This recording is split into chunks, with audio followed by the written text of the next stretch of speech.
د میانمار سرپرست ولسمشر من سوی نن دوشنبه وروسته له هغه د جګپوړو پوځیانو سره غونډه وکړه چې پاوز د یو کلن بیړني حالت تر اعلان لاندې واک ونیوه. سوی چې پخوانی جنرال او د ولسمشر مرستیال هم پاتې شوی د غونډې په ترڅ کې واک د پاوز مشر انګهلینګ ته وسپارو. تر دې مخکې پاوز د حکومت مشر آن سان سوچي او د هغې د حاکم ګوند یو شمېر نور چارواکي نیولي دي. کله چې پاوز چې زموږ د خلکو لخوا ټاکل شوی پر ملکی حکومت باندې کودتا وکړه، زه احساس کوم چې پاوز په خلکو برید کړی دی. زموږ هیواد د داسې مرغۍ په څیر دی چې الوتل زده کوي. پاوز زموږ وزرونه رامات کړل.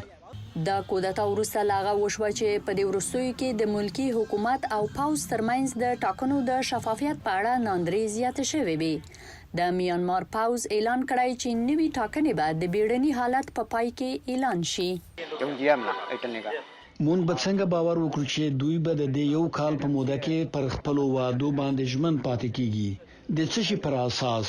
په تیرو وختونو کې داسې نور شیان و چې مونږ پر باور نشو کولای. د حل لاره به دا وي چې ټول خلک سره متحد شي. د آن سان سوچي په مشرۍ د دیموکراسي ملي ټولنې ګوند پر خپل پلویانو غږ کړی چې د زور له لارې د پاوز کودتا ته تسلیم نشي. مونږ ډېرې ستونزې لرو. په مجموع کې د ژوند، خوراک او روغتیا په برخو کې ستونزې لرو. خلک د کرونا له امله پریشان دي او اوس کودتا هم وشوه. امریکا، هند، استرالیا او د یو شمېر نورو هیوادونو مشرانو او د ملګرو ملتونو عمومي منشي په میانمار کې پر کودتا او د ملکی حکومت د مشرانو پر نیولو اندېښنه ښودلې ده. د بریټانیې صدر اعظم بوریس جانسن په یو ټویټ کې پوځي کودتا غندلې ده. په تایلند کې د آن سان سوچي پلویانو د کودتا په ضد د میانمار د سفارت مخ ته مظاهره کړې ده. کودتا د سرطان د دانې غوندې ده چې په هیوادونو کې د خلکو پرمختګ له منځه وړي.